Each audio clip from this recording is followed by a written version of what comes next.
तो बच्चों, scope and excitement of physics, scope and excitement of physics की बात करेंगे कि क्या क्या स्कोप है, क्या क्या एक्साइटमेंट है। तो फिजिक्स का स्कोप बहुत बड़ा है और बहुत ज्यादा एक्साइटमेंट यहाँ पर है। कैसे कैसे? तो अगर हम केवल लेंथ, मास और मेजरमेंट की बात करें, लेंथ, मास और टाइम के मेजरमेंट की बात करें, तो आप देखोगे लेंथ कहां से शुरू होकर के कहां तक जाता है, मास कहां से शुरू होकर के कहां तक जाता है, और टाइम का मेजरमेंट कहां से होकर कहां तक जाता है। तो इसका मतलब इतना ज्यादा स्कोप है, इतना ज्यादा स्कोप है कि आपके सोच के भी बहुत आगे है, और उसके उस दायरे में आपको लड़ाई लड़नी है। तो बहुत ज्यादा एक्साइटमेंट वाली स्टडी है और बहुत ज्यादा स्कोप वाली स्टडी है। छोटे होने की भी लिमिट बहुत लंबी है, बड़े होने की लिमिट भी बहुत लंबी है। तो कितना जबरदस्त आपको ब्रॉड दुनिया में आप रहते हैं और इसकी स्टडी आपको करनी है, इसको आप बड़े आराम से सोच सकते हैं। तो चलिए जरा कुछ बातें पहले लिख लिया जाए स्कोप और एक्साइटमेंट में, इसका कैसे काम करना है इस पर हम बात करते हैं। Their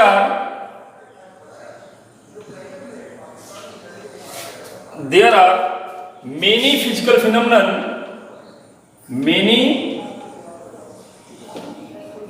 physical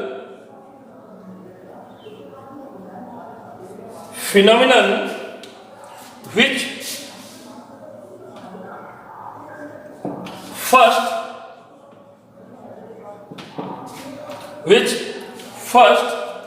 appear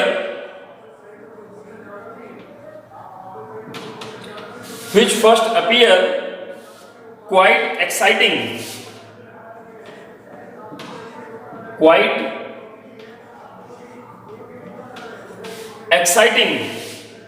but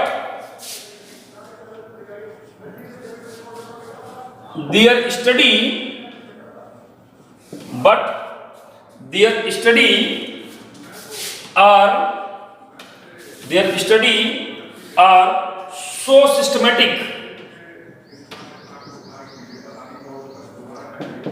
are so systematic, and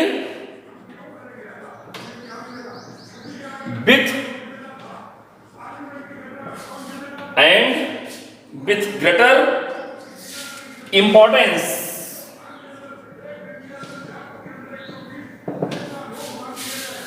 तो ध्यान दीजिए कि फिजिक्स में, इस दुनिया में आप देखेंगे कि बहुत सारी घटनाएं ऐसी हैं जो बहुत एक्साइटमेंट वाली है। गजब, ये तो हो गया। ऐसा भी होता है क्या? हवा में है, देख रहे हैं पानी बरस रहा है, हवा में है, देख रहे हैं बिजली चमक जा रही है, आंधी आ जा रही है, तूफान उठ रहे हैं, समुद्र पता लग रहा है सुनामी आ जा रही है। इतनी बड़ी बड़ी घटनाएं घटती हैं कि हम लोग को बहुत आश्चर्यजनक लगता है कि अरे ऐसा भी होता है क्या? भूकंप आ जा रहा, धरती हिल जा रही है। इतनी तरह की घटनाएं घटती हैं, सो एक्साइटमेंट वाली घटनाएं।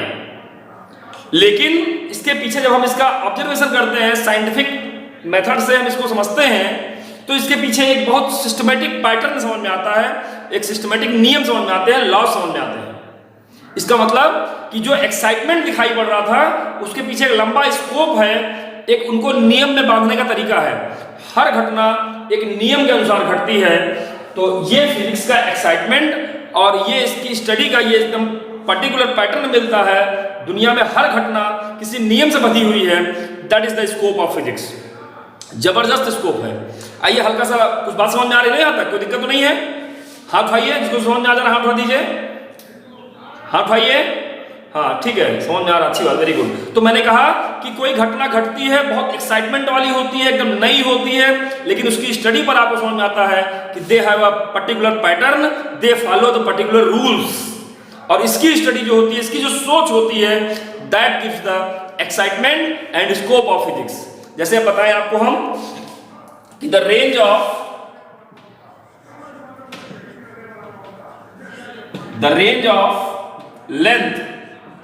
लेंथ को नापने का जो मेजरमेंट होता है, the range of length, mass and time, length, mass and time, कितने की बात मैं भी कर रहा हूं, length, mass and time are quite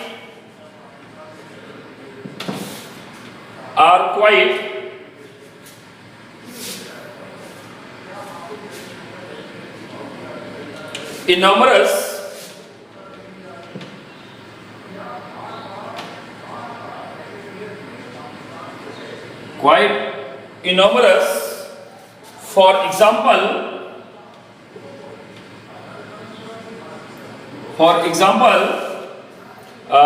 length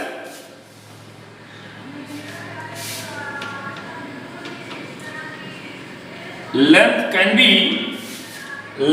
be as small as 10 to power minus 15 metre. ये क्या होता है? Size of nucleus.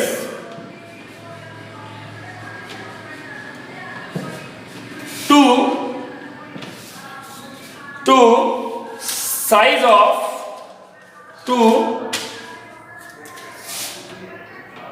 10 to power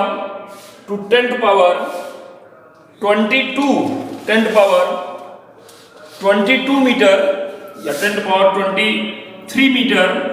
that is size of universe. Size of universe. तो आप समझिए कि लेंथ कहां से कहां तक? 10 टू पावर माइनस 15 मीटर से 10 टू पावर माइनस 15 मीटर, मतलब 0.00001 मीटर से स्टार्ट होकर के, और 10 टू पावर 23 मतलब 1 के बाद 23rd जीरो लगाने हैं आपको. मतलब इतने कम से लेके इतना लंबा एक्साइटमेंट आपके सामने आने वाला है. और ये सब के सब एक नियम से बंधे हुए हैं. उन नियम को इतने छोटे इकाई से लेकर के इतने बड़े इकाई तक फॉलो होता है. तो ये इतना जबरदस्त स्कोप है फिजिक्स का. लेंथ मेजरमेंट में 10 टू पावर माइनस 15 मीटर से लेकर के 10 टू पावर 23rd मीटर तक, ये आपके एक्साइटमेंट की रेंज है. ये एक्साइटमेंट का पैटर्न है. आइए इसी तरीके से हम जाने मास मेजरमेंट में. The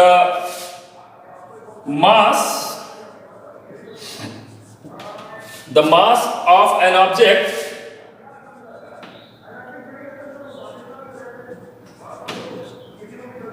vary from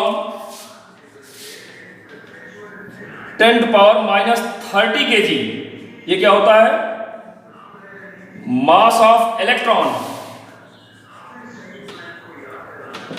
to 10 to power 55 kg. 10 to power 55 kg. That is mass of universe. अब सोचिए, यूनिवर्स जो अभी आप देखे भी नहीं है, उसके मास को कैलकुलेट कर दिया गया है. तो कितना जबरदस्त मास का तो और तगड़ा रेंज है. 10 टू पावर माइनस 30 से लेकर के 10 टू पावर 55 kg तक के मास के लिए आपके पास स्कोप है, एक्साइटमेंट है. तो न छोटे होने की लिमिट है, बहुत छोटे तक जा सकते हैं, और न बड़े होने की लिमिट है. तो जबरदस्त स्कोप है. और इन सबके पीछे लॉजिक भी ढूंढनी है आपको. तो कितना एक्साइटमेंट होने वाला, कितना जबरदस्त चीजें पढ़नी है आपको, और इसके पीछे कितने बड़े लॉजिक को खोजना है. तो बहुत स्कोप है. कई सदियों से लोग पढ़ रहे हैं, कई सदियों से पढ़ेंगे. इतना स्कोप है. तो आपका स्कोप भी इसमें सेट होने वाला है. फिजिक्स को इतने ब्रॉड ढंग से आपको समझना है, जानना है. आइए टाइम की भी बात समझी जाए. तो टाइम की बात, the time measurement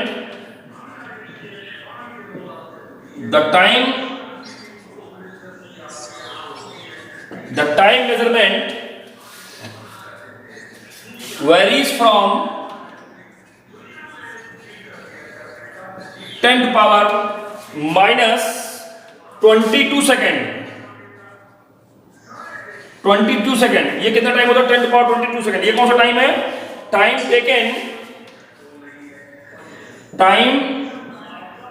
taken to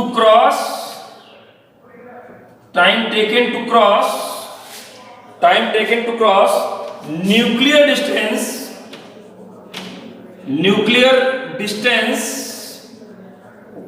bye radiation जो है 10 टू पावर माइनस 22 सेकेंड में न्यूक्लियस के डिस्टेंस को क्रॉस करता है to the 10 to power 18 second plus 18 second. 10 to power 18 second, that is lifetime of sun.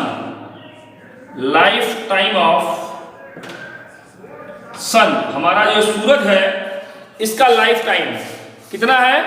10 to power 18 second. बड़ा छोटा मत समझना कि सेकेंड में है.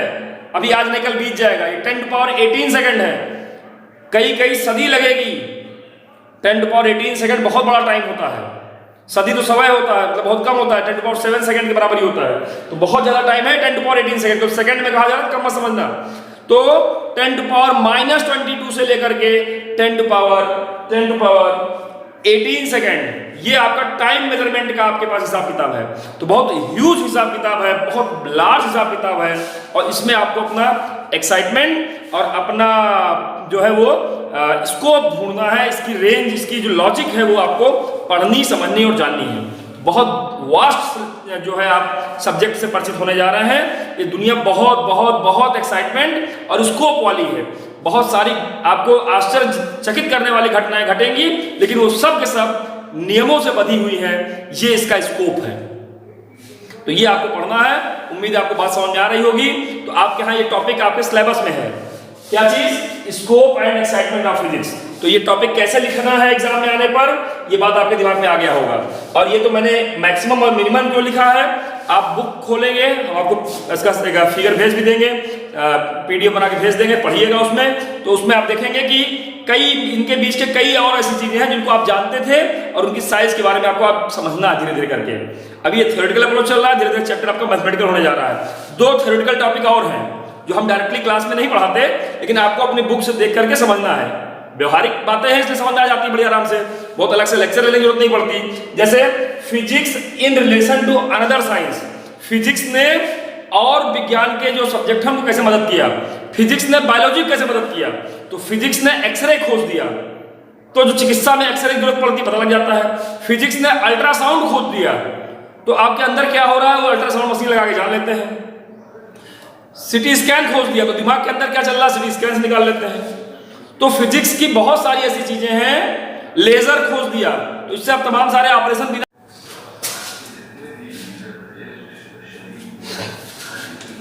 इसके अलावा physics related to society and technology, physics ने सोसाइटी कैसे बदल दी। तो सोसाइटी देखिए, बदलने का एग्जाम्पल तो हम लोग सामने ही है। कैसे? क्योंकि यहीं बैठे बैठे हम आपसे डायरेक्ट बात कर रहे हैं और आप वहां बैठे बैठे हमको सुन भी ले रहे हैं, दिख भी जा रहे हैं। तो फिजिक्स ने पूरी सोसाइटी बदल दी है। आप ये नहीं कह सकते कि हम नहीं पढ़ेंगे घर बैठ के, बिल्कुल हम जुगाड़ बताते हैं आपको, टेक्नोलॉजी मौजूद है, आप पढ़ लीजिए, कैसे नहीं पढ़ेंगे। तो सोसाइटी बदल दी है। आप ये नहीं कह सकते सर आपके घर गए थे आप नहीं मिले, हम तुरंत कह के फोन क्यों नहीं कर लिए, मोबाइल मेरे साथ था फोन कर लिए होते। तो झूठ बोलने कोई जुगाड़ नहीं। हम आपसे कहेंगे कि हम जो है इसमें जंगल में है, कहीं है नहीं, तो आप कहेंगे चलिए जंगल का स्क्रीनशॉट भेजिए, हम देखें आप जंगल में है कि नहीं है। तो झूठ तो बोल ही नहीं सकते हम। इसका मतलब हर चीज इतनी नियम से बंध गई, इतनी टेक्नोलॉजी से बंध गई कि उसने सोसाइटी को बदल दिया है। तो फिजिक्स ने सोसाइटी को कैसे बदला है? पहले के जमाना तो पता लग रहा है एक स्थान से दूसरे स्थान तक जाना था तो लोग पैदल जो है गठरी उठरी बांध के चलते थे, गठरी बांध के गए 2-3 महीना पहुंचते थे। अब क्या है, फ्लाइट ले लो चाहे अमेरिका पहुंच जाओ 10 मिनट बाद। बहुत अच्छी रिसर्चेस हो चुकी है, फिजिक्स ने पूरी सोसाइटी को बदल दिया है। आप ये नहीं कर सकते आने में 15 साल लगेगा। अरे 15 साल कह लगे, 15 घंटे पहुंच जाओगे भैया, फ्लाइट पकड़ो देखो आ जाओ। इसका मतलब अब सोसाइटी चलने की रफ्तार, बात करने की रफ्तार, सुनने की रफ्तार, कहने की रफ्तार, देखने की रफ्तार सब बदल चुकी है। लाइव टेलीकास्ट हो जाता है मैच का। हमको मैच देखने ऑस्ट्रेलिया नहीं जाने पड़ता है, यहीं बैठे बैठे मैच देख लेते हैं। इसके बाद इसका थर्मल स्क्रीनिंग हो जाती है, बल्ले में गेंद छुई है कि नहीं छुई है वही चेक कर लेते हैं हम लोग बैठे बैठे। टीवी पे आ जाता है, हाँ चेक हो गया तो आउट है, नहीं चेक हुआ तो पता नहीं आउट है। तो बहुत कुछ चेंज हो गया, फिजिक्स ने बदल दिया, सोसाइटी को बदला, टेक्नोलॉजी को बदला। तो इस पर भी आपकी रिपोर्टिंग एक टॉपिक है छोटा सा बुक में, थ्योरेटिकल है, कहानी है, हम उसका PDF भेजेंगे, उसको पढ़ लीजिएगा, तुरंत समझ में आ जाएगा। अगला जो मुझे पढ़ाना है टॉपिक वो सबसे महत्वपूर्ण है और वो आपके एग्जाम में आने वाली चीज है। अभी तक जो पढ़ा रहे थे वो बकवास पढ़ा रहे थे, अब काम की चीज पे आएंगे हम। और वो काम की चीज क्या है उसकी हम बात करें, वो है आपकी 2 टॉपिक बड़े काम के हैं। एक है फंडामेंटल फोर्सेस। तो 4 फंडामेंटल फोर्स है, पूरे प्रकृति में 4 नियम है, 4 force, gravitational force, electromagnetic force, weak nuclear force और स्ट्रॉन्ग न्यूक्लियर फोर्स। ऐसे ही 4 कंजर्वेशन लॉ है। 4 कंजर्वेशन लॉ क्या है? Conservation of charge, conservation of energy, conservation of linear momentum और कंजर्वेशन ऑफ एंगुलर मोमेंटम। ये दोनों टॉपिक बहुत इंपॉर्टेंट है। इस पर हमारी वीडियोस ऑलरेडी पहले पड़ी हुई है, हिंदी मीडियम वाली, इंग्लिश वाली आपको पढ़ाने के साथ में डालूंगा। लेकिन कल हम लोग फंडामेंटल फोर्सेस पढ़ रहे होंगे, लेकिन मैंने कहा था मैथमेटिकल टूल्स भी बताऊंगा। आज हल्का सा स्टार्ट करूंगा आपको, मैथमेटिकल टूल्स स्टार्ट करूंगा। तो आइए मैथमेटिकल टूल्स के हम लोग टॉपिक स्टार्ट करें, और अभी वीडियो कटेगा, हम लोग तुरंत लिंक होंगे और मैथमेटिकल टूल्स का एक छोटा सा टॉपिक मैं आपको पढ़ाऊंगा।